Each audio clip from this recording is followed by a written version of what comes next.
আমরা ভোরের দিকে খিদিরপুরের ফ্লাইওভারের কাছে, যে খিদিরপুর মোড় আছে ফ্লাইওভারের কাছে এসে আমরা একটা ঠাকুর দেখতে পেলাম।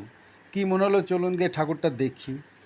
দেখতে গিয়ে দেখছি না, সত্যি ঠাকুরটা খুব সুন্দর, প্যান্ডেলটা এত সুন্দর করেছে, এই যে এগুলো ব্যাঙের ছাতার মতন সাইডে দিয়েছে, তারপরে সামনে লাইটিং, একদম আলো আঁধারি পরিবেশ, খুব সুন্দর থিমটা, ভালো লাগছিল বেশ দেখতে। আপনাদের সামনে এর জন্য তুলে ধরছি, দেখুন। এই যে ছোট ছোট পুতুল করে ওপরে সব ঝুলানো আছে, এর থিমটা খুব সুন্দর।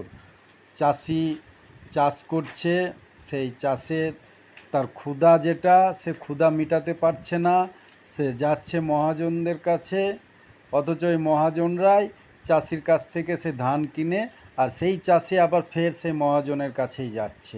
এই জিনিসটাকে ওরা তুলে ধরেছে। মূর্তিটাও খুব সুন্দর দুর্গার, বেশ সুন্দর পরিবেশ, খুব ভালো লাগলো দেখতে। আপনাদের সামনে এটা তুলে ধরলাম, আশা করি আপনাদের ভালো লাগবে। একটু লাইক বা শেয়ার করে দিয়েন। ধন্যবাদ সকলকে, নমস্কার, শুভ বিজয়া, ভালো থাকবেন।